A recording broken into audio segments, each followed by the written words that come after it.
Mayor, the only thing I want to report is that I attended team court, and the team court annual scholarship banquet is coming up on April 3rd. I'm going to be out of town, but I believe Kim has her team one spots, and we are sponsoring a table. So we'd really be good if we had a little table. Thank you, we need to support that. They're going to be the Texas Stars, so Yes. that one needs to support that. Mayor, I attended the Kilderas last night, sponsored by our library and by the Arts Council, and it was a spectacular evening, incredibly well attended. We all sang happy birthday to Mr. Hogg for his birthday, but it was a wonderful evening. Between spring break and kids being able to stay up late and gorgeous weather, it was very well. That was nice, that is great. And thank you to Ray's group for helping out with that. It was a great partnership. Was it? My guesstimate was we had somewhere between 200 and 300 people. Sherry may have a, did you have a better We count? counted 372. We had a- Oh, wonderful. That's great. That's great. It was wonderful. Well, it's kind of nice to have good weather every day, and so you can do something like that. You know, tonight it was blown away. Okay, well, happy birthday, everyone. Thank you. Yeah. Anyone else have anything? Next thing. No, good. Thank you. I'm gonna save my talking to you. I can't believe that, I can't believe that. I have plenty of time left. You do it? Yes, ma'am. All right, you have the report, I want to say a second. Yes, thank you, Mayor. Just wanted to give you a little update on our upcoming elections that we have. The general election, the final period ended a while back. You were aware of who the candidates were in those elections. But regarding the special election, filing officially ended yesterday at 5 o'clock.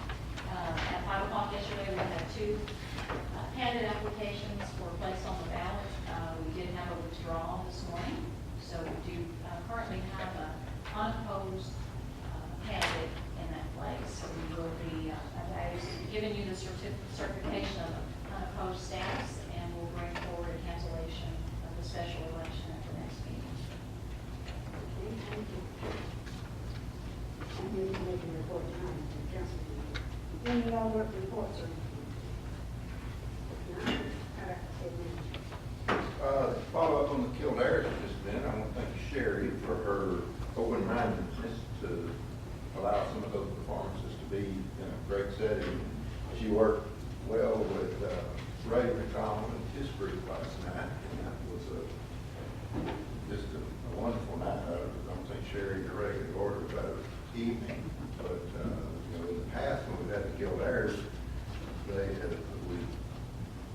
had an overflow crowd in the library and turned people away. And there's, how many did you see over there, Sherry, in the library? About 188 max.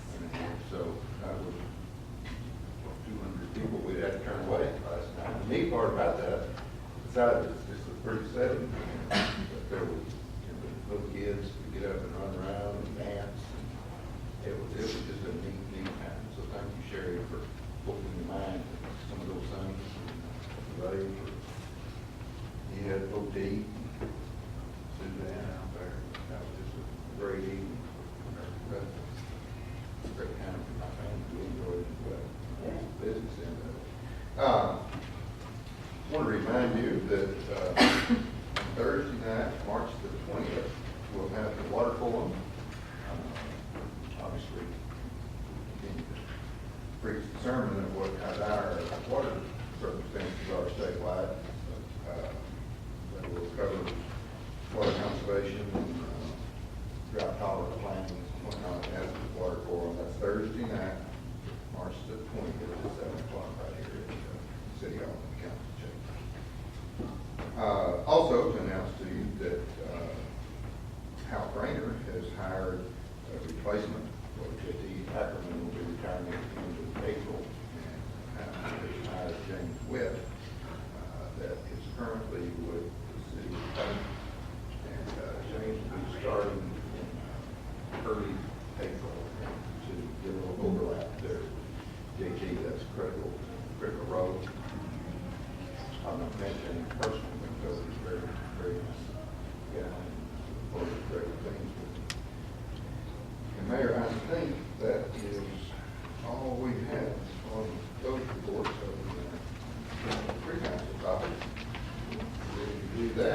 I would like to skip around a little bit, as I'm trying to do. We got a couple of items on the agenda that I'd like to cover first. There's not really not much on the agenda, but Jeff Pearson back there in the back is, Jeff got a wife. How many children you have? 4. 4 children. And counting. I think he may be expected home in not too late this evening, so I thought for Jeff's benefit, if we could cover those 2 items and give him the opportunity to go home at his normal getting off time. I had 3 kids, and I know Paula had her hands full. 4, what ages are they? 8, 5 twins, and 1. He needs to be home to help. So, item number Your wife 5. needs to go to work and you stay home. Item number 5 is to ask you to consider authorizing us to negotiate and execute a contract for citywide pavement management analysis. This is the program that we gave you a presentation on a few weeks ago, and they have done the proposals for that, and it's come back, and we're ready to award a contract for that. Jeff, what do you want to add to that? I'm just here to answer any questions that you may have. I think it's almost $90,000, and it will probably result in hundreds of thousands of dollars of savings. So we feel strongly about it, and hope you do too. This will do the entire city and every street on it, and will give us a good, kind of fun, but a roadmap for the future of pavement repair. And most importantly, and this is the part that will be very different for us, it will identify areas of pavement that we don't even know, that the human eye can't tell has a problem, and to allow us to do a very light coat over it. What do you call that stuff y'all looking at? A slurry seal or overlays, thin overlays. It's like a slurry seal, something that would come from Arizona. HV5. HV5, yeah, that will allow us to treat streets in the very earliest stages at a very inexpensive cost to prolong life, but they don't have to be overlaid. So we're excited about this. Something needed for a long time. So, y'all have any questions on that? How long does it take them to look at the whole city? It'll take about 3 weeks, is what we've been told. That's right. Yeah, they just drive the streets, and y'all saw the machine, the truck, it, I don't know, it's got X-ray vision or whatever. It basically does. Does it do, I mean, residential streets too, the side streets, approaches, All streets within the city except for alleys. And no private streets. No private Right. streets. Discussions of could a subdivision contract with them to do that. And that is something that we'll be glad to put the HOA president or committee in touch with them, because there may be some efficiencies that can be gained while they're out here. That would be a direct contract with the homeowner association. I think that'd be a great idea to have an opportunity for the HOAs to have access to it, or, we should assist them. Okay. It looks like to me it's no brainer. We'll pay for it with existing dollars, or no new dollars that would give us a good look for our budget, and we'll have this, it'll come along a little late in our budget process, but we'll still have it available for us as we do the 2015 budget. Anything else, Jim? I'm not. Did you say everything you wanted to say? I think I did, as long as there's no questions still there. Okay, and then item number 6 is, this is between Stephen Cook and Jeff, but this is a temporary use permit for Mario Senecola for a concrete batch plant at Lake Park, and for 90 days. Very typical. It's got all the TCEQ permitting, and very typical situation where they're going to provide concrete mixing. Is that inside the park? Do you look at inside the park or on the street? Stephen, do you know? It's going to be located along the alignment of where Rio Grande is. It's about 1,000 feet north of, if you look at the map there, Mayor, it's about 1,000 feet north of, or 1,700 feet north of Sheepsbarger. but it is away from existing development and away from the multifamily, so. Okay, thank you. Why don't we have to do this with a temporary use permit? Why can't you do it as step though? The, under section 8484 of our permitted use table and development code, it specifically calls out concrete batch plants requiring a temporary use permit to be approved by the city council.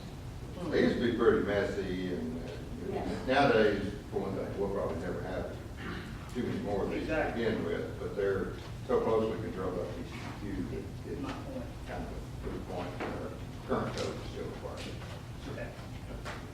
That's the real. Y'all have any questions on those two items?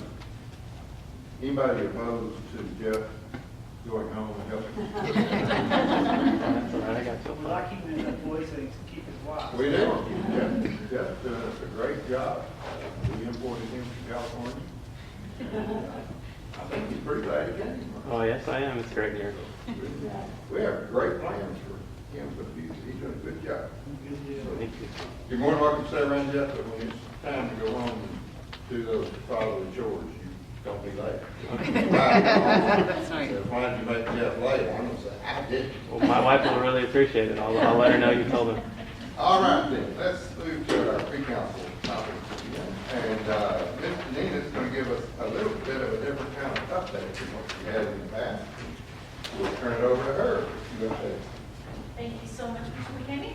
I will give you a normal update to start off with, in that we received the car rental tax for last Friday, and it was 1% more than last year for the same time period, and so year-to-date, we're up 4%. So a little bit of good news. So what month was that? We received it in March, so it was for January. It was the cold weather. June.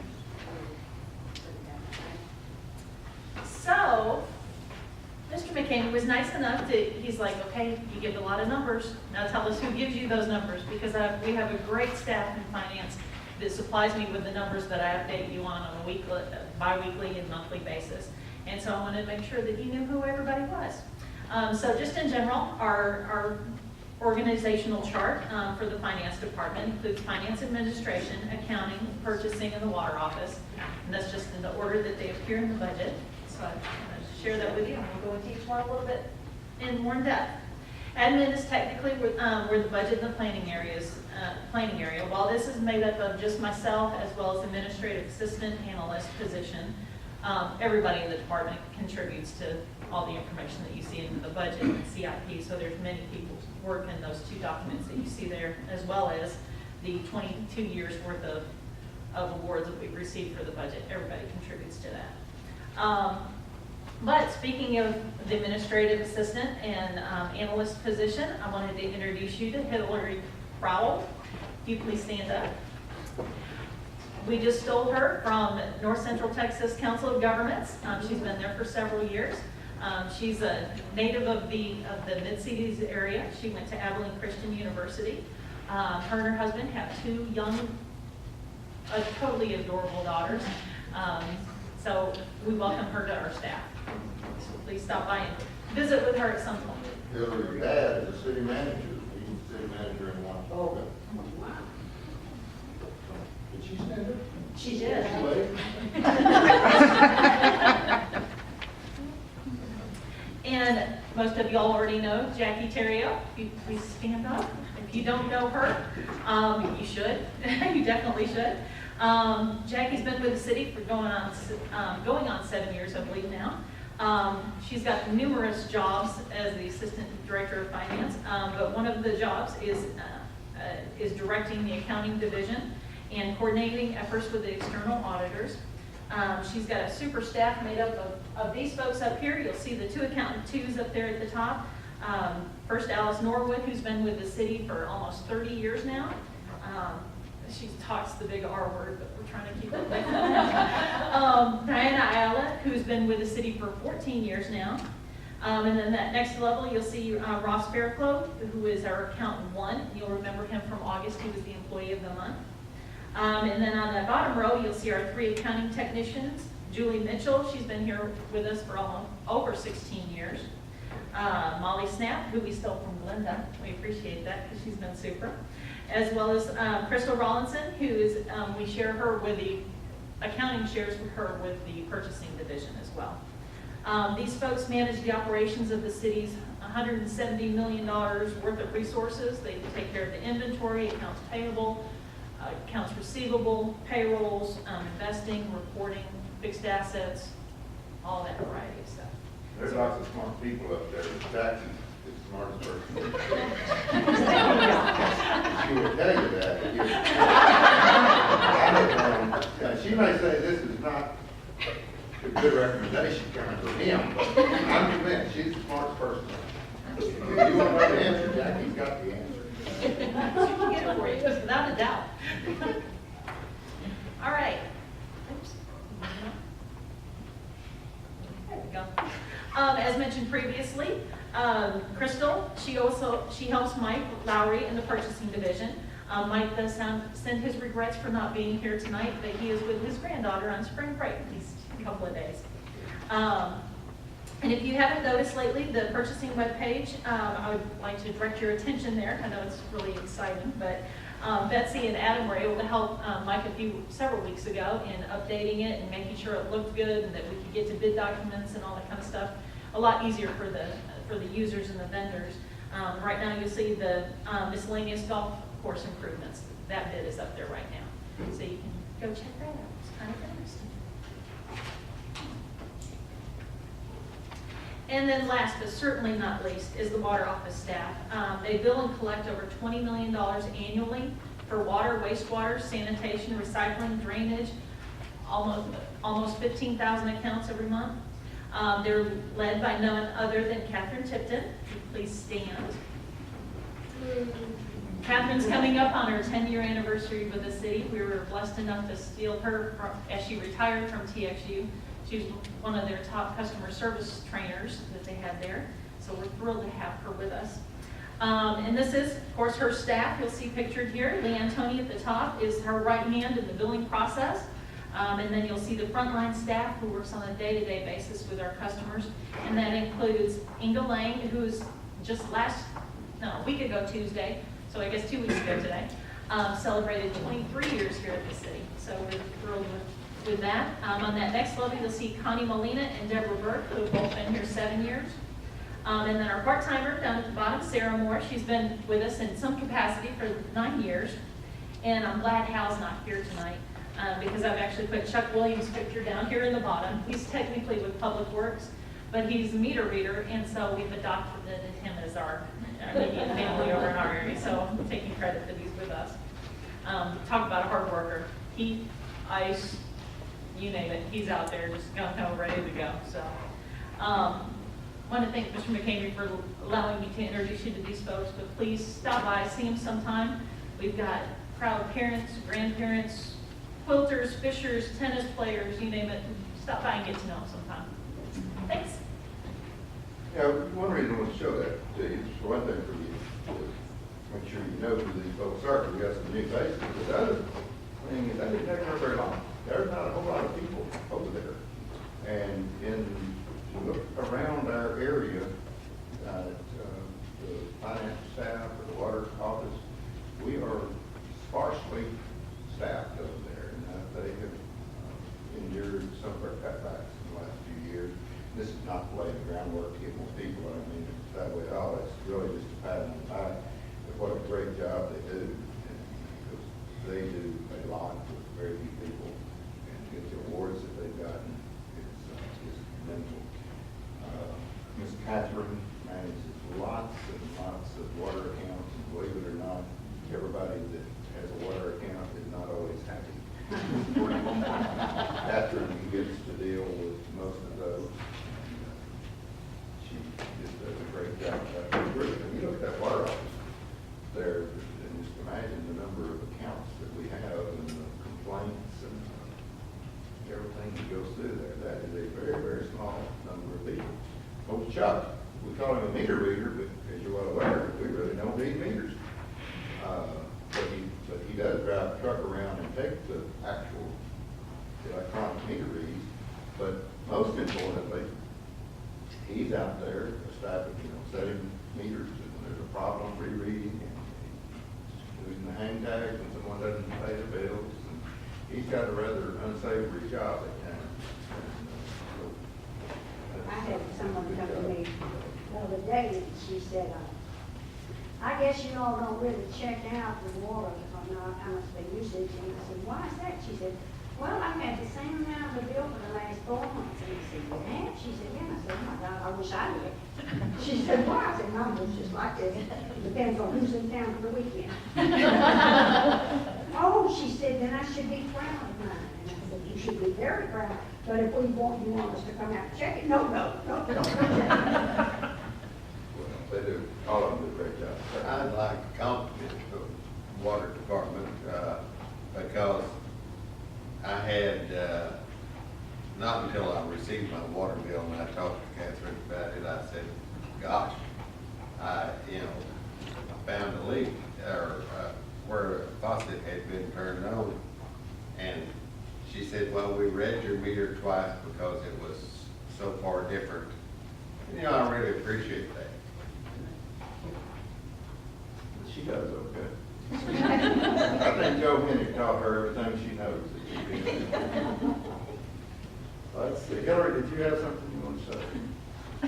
You didn't bring any pictures of babies or anything?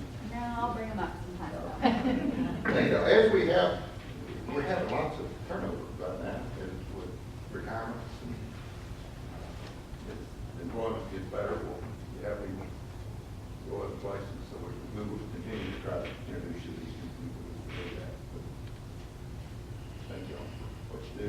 Thank you for coming over here and showing your faces tonight. I know, Catherine, you were wanting to, weren't you? Oh, yes.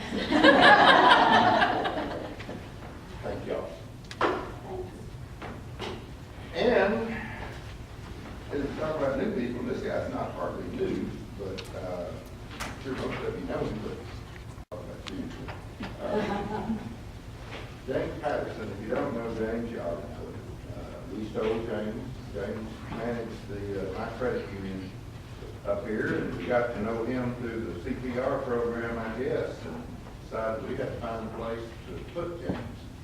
And, so we hired him, and then we found out what his strengths and weaknesses were, and we didn't know where to put him. James is a great guy. He's a great family man. Got 2 kids. They bought a house here in Euless, live in the Wilshire area. And he's just a good, shining example of what we want to hire in new people. He is you call what you did, the lead or? Yes, sir. The frontline supervisor for code enforcement. For the code enforcement, code services. Gary Landers is, y'all are probably not going to be surprised by this, but he needed some more schooling. We have sent him to training. He is in a 2-month command and management school at the, what do you call it now? It's the Southwest Legal Foundation, but in Dallas. And so Chief Brown found a place to get rid of him for 2 months. And in the meantime, James is the go-to guy. If you have a code complaint, or of course, you want to call Michael Ball. But and after seeing the preview of James's code report tonight, he may be doing it all the time. I just hope it works this time. Yeah. That's what I said. Yeah. She said nice things, man. She said that's what I possibility. And as he said, I'm one of the reasons the city of Euless is an equal opportunity employer. That's what he was saying in the second one. So tonight we're going to discuss health inspection and really why they're so important. We've got health and safety factors is always number 1.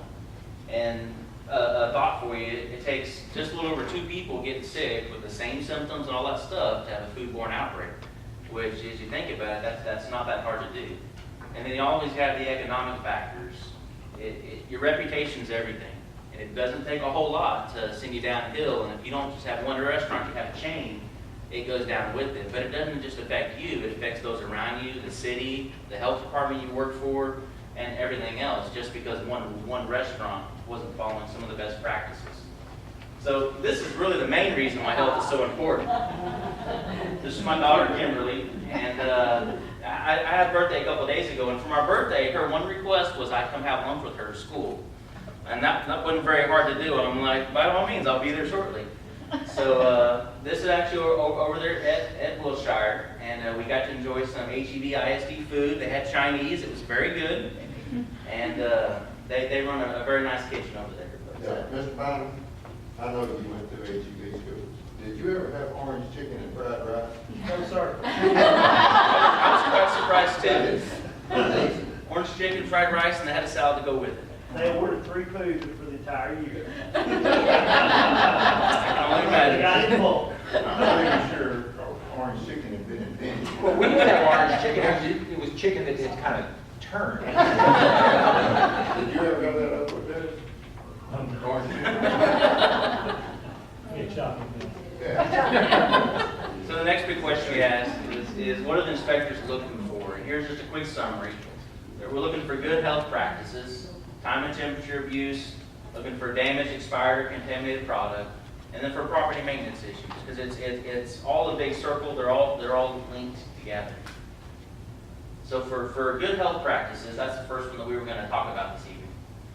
Y'all may have seen these on the Food Network. It's not just to sell more cutting boards, although maybe somehow that's involved to get your color coded, but it's actually there for a reason, to separate vegetables, raw poultry, raw meats, fish, seafood, cooked meats, bakery, and dairy.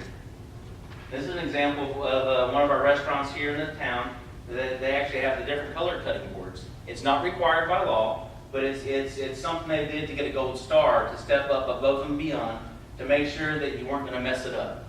Because as you think about it, it doesn't take a whole lot for the chef to stop cutting the chicken, to go over and start dicing the tomatoes, and you have salmonella and it starts spreading. If we want to use an example, maybe TGI Fridays, about a decade ago, they had that problem up in, I believe it was just in the Chicago area. And since then, their business went downhill. They've worked hard to get it back up. We actually got to enjoy a Texas Environmental Health Association training where their head health guy showed up, said what all they'd done wrong. They fessed up to it. They figured out where they made their mistakes and where they figured out these best practices, where they go above and beyond just the minimum to make the biggest changes. And this is something that they actually came up with. It was a poultry prep area, so it's completely separate. Now we have that in our current establishments. Most of them have this set up. They just don't have that extra sign there, which is kind of nice because it's just something else to make it super easy and simple. And that's where they have it set up for the meat and the produce and the seafood. This is what it looks like in one of our establishments here in the city. They got the same signs listed up there. So you got your certain stations so you can't mess it up. Some restaurants even go so far to have special knives just for it. Because after you finish cutting that chicken, the law basically says you have to go wash, rinse, and sanitize that knife before it can be used on anything else. But if you have everything separate, it's real easy to go ahead and get that going in the wash, grab another one, and get started on the other side so it never comes in contact.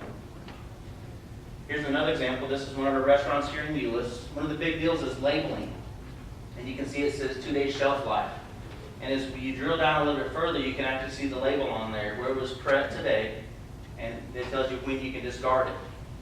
Which may not seem like a really big deal, but there's certain time and temperature standards they have to abide by. Stuff's only good for so long, and just because I work today doesn't mean I'm going to work tomorrow. If I'm working in a health establishment, it's normally somebody else. And when you're running around like a chicken with your head cut off, the last thing you're going to remember is what somebody told you, a few minutes ago, much less 6 hours ago. Hey, don't forget to throw this away before you go home. So this is another thing that's actually required is labels. But here's an example of one of our restaurants in town that went above and beyond. Instead of just pulling out the 3560 little small half-inch label that they bought it off the Depot on a Sharpie, they went a step further, and they're actually it's part of their tracking system. And as we start looking at convenience stores, this is not a best practice to have your food up that's not so good with the rest of the stuff. Because that's something that, in that case, it's actually pickled green beans that this guy's eating, but it's in the regular area where they have sales for everything else. There's no telling what he has or doesn't have, but the last thing you want is to be selling that and get somebody else to do it. So the next area we want to talk about tonight is the time and temperature of use.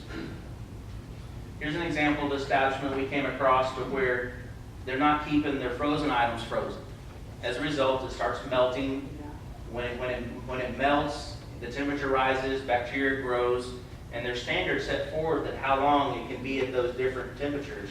Otherwise, the bacteria grows. Bacteria is is good and bad. It's like the old saying, you can't live with them, you can't live without them. And it's not necessarily talking about your wife or your spouse, but as you think about bacteria, you got good bacteria like you have in yogurt that's good for you. I mean, as long as you don't think about how it was actually made and all that kind of stuff, yogurt's really good. But then you have bad bacteria that does a lot of really, really bad things for you and to you and can kill you. And here's a good example. This is a 3-compartment sink. Okay, it goes wash, rinse, sanitize. And here they're defrosting, storing, and washing. So they're skipping out on those other 2 major steps. And every restaurant, every convenience store that prepares food has to have a food manager on staff at the restaurant. All hours are open, and they have to have a food. The employees have to have the food handler cards, and this is part of the training they go through. They know what they're supposed to do, and so as y'all know, the city of Euless has tasked us to do our health inspections twice a year, and it's not only just reminding them of best practices; it's making sure that hey, what are they doing? So when we pop in, we're not just looking to see where stuff's stored, if it's stored right, but we're looking to see if you actually know what you're doing. So as you hire a new employee at your restaurant, within 30 days, that employee has to get their food handler card. This is a big point of contention with my wife. I get in trouble for this, and I probably will with some of y'all too. For years, you want to thaw your chicken, you take it out, throw it on the counter, go back about your business, come back 5 or 6 hours later, start cooking, right? It's actually bad. You're not supposed to do that. I don't win that battle at home, but I win it here at work. So this is one of many methods to thaw chicken. You can sit it out on the counter for a couple hours, but it's a real limited time. In this case, and this is one of our restaurants here in Euless, we stopped by today, we were checking on them, and they had chicken they needed thawed. They had a great lunch, but they knew they had to prepare for lunch, and they couldn't get it all defrosted in time. So this is more of an expedited method where they're running cold water on it to help it defrost quickly. This is something that has to be watched, something they have to pay real close attention to. Of course, there's other methods like you can set it in a bowl of water and stuff like that, but when you're actually truly defrosting and it's open like this, the best thing is to run water over it. Here's an example of freezer burn.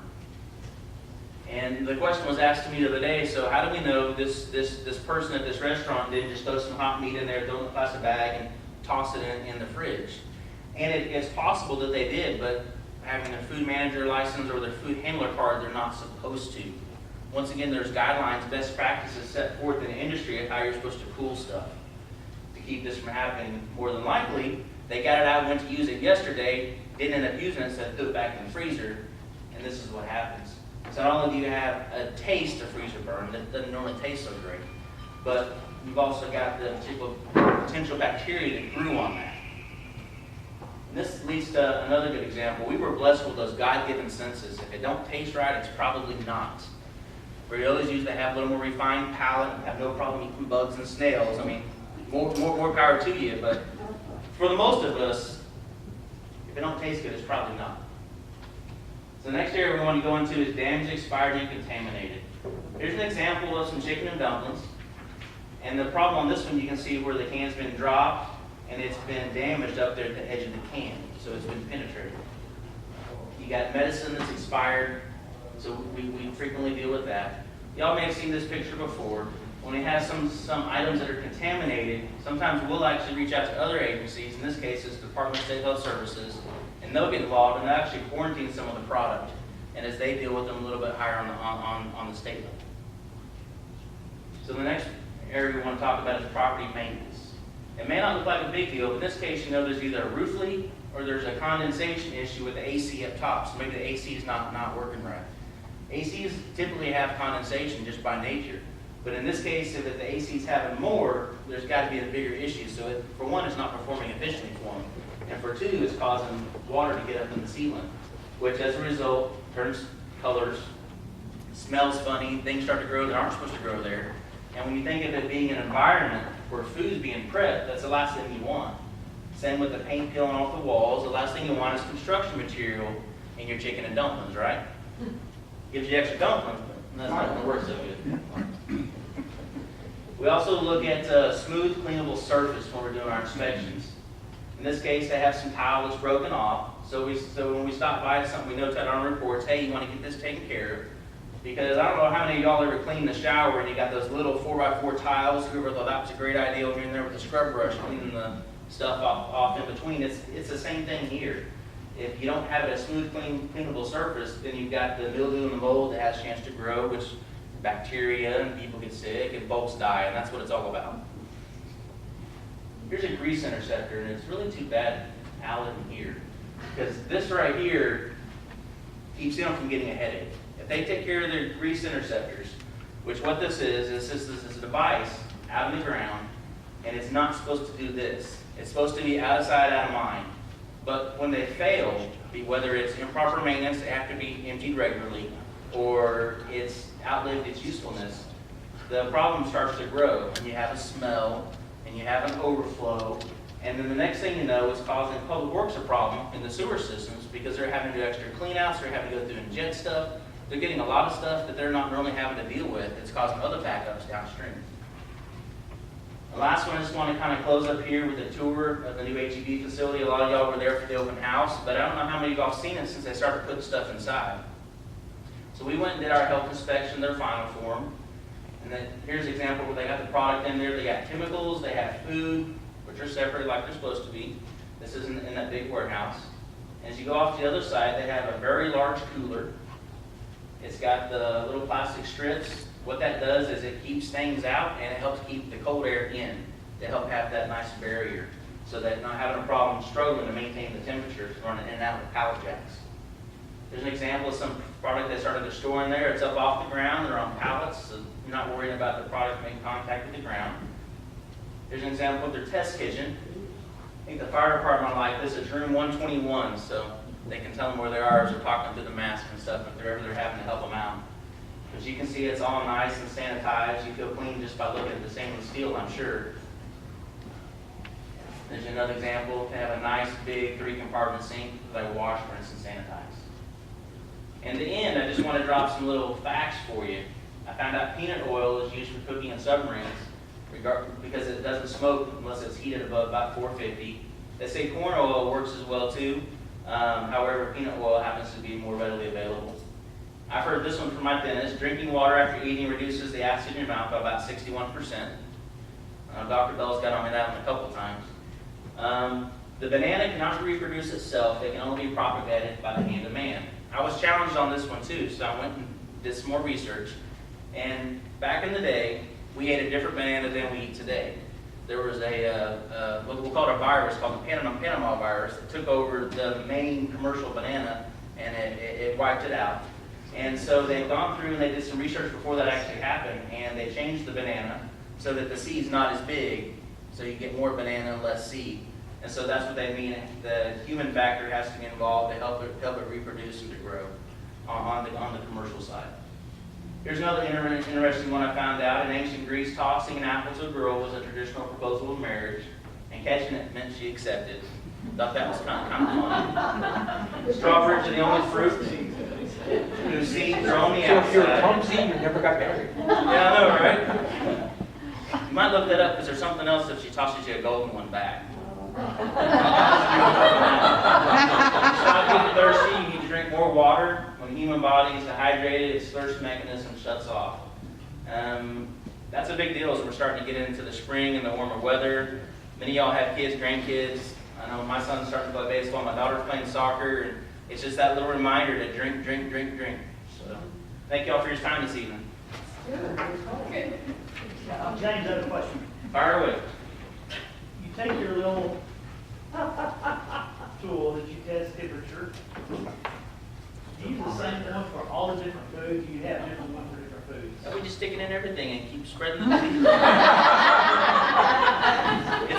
It's a great question. We actually use an external infrared device like you might use to measure the air conditioner. Yeah, that way we're not touching stuff. We had a project last week at the National Fire Academy, how bigger virus spread, and it came back to that. Absolutely. And you know, the very basic one is wash your hands. Yeah.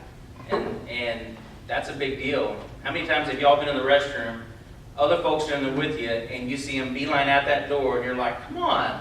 The last thing you want to do is touch that handle, right? So yeah, you're grabbing a towel and you're trying to get out. Yeah. Exactly. Thank you. Anybody have any other questions? Yeah, these guys are doing our inspections, they're pretty sharp cookies, and they get lots of training, and, they got no building teams and all this food stuff. They're pretty sharp cookies, and the day that we hired James Patterson was a good day for the city. He's a good guy. That's, I don't know what to tell Gary.